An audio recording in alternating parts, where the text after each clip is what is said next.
Okay, Benjamin. Now, I'm gonna ask you one of our more telling questions for all of our interns, so I want you to, this is the one to really think about, okay? And take your time. Where do you see yourself in 10 years? When I'm 80. Yeah, sure. Yeah, whatever. We spend an average of 90,000 hours throughout our lifetime at work. So is it little wonder that we spend so much time dissecting everything related to it? Thus bringing us to today's book review, Work Won't Love You Back, How Devotion to Our Jobs Keeps Us Exploited, Exhausted, and Alone by Sarah Jaffe.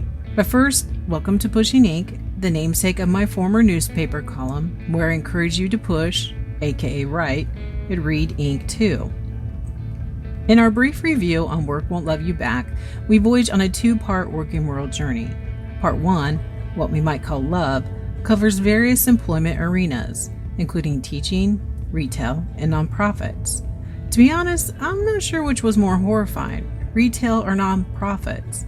For example, did you know Japanese retail workers were subjected to a smile scanner? Is what Jaffe describes as an automated test of emotional labor. And the scanner did precisely what it says. It gauged the workers' smiles and gave tips on perfecting them accordingly. Oh, he don't look happy.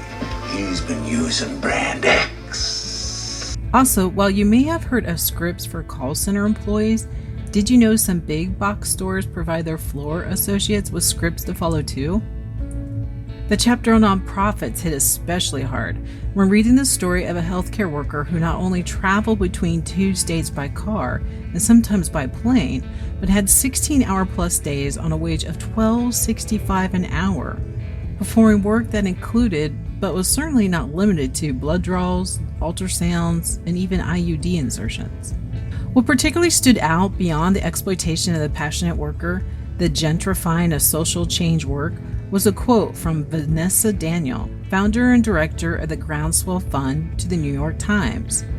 It's far easier for a young, affluent white man who has studied poverty at Harvard to land a $1 million grant with a concept pitch than it is for a 40-something black woman with a decades-long record of wins in the impoverished community where she works to get a grant for $20,000.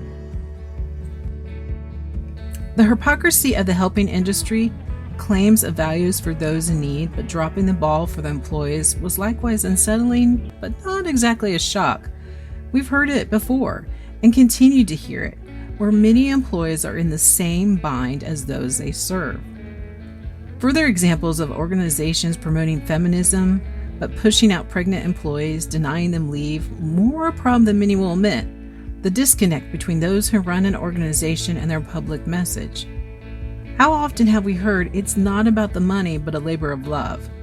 When love doesn't pay the bills, why can't a worker have both a cause and a living wage? Now, part 2 of the Working World Journey, Enjoy What You Do, covers art, interns, academia, tech, and sports. We've all heard of the starving artist and the intern performing the dirty work to get their big break. They like that I'm a coffee delivery machine. They don't actually like me or respect me as a living, breathing human with a brain. The tech industry has notorious issues, including long work hours as a show of loyalty, something oft romanticized and endemic in many other business practices. And no, a pool table will not resolve the problems. Work will never love us back.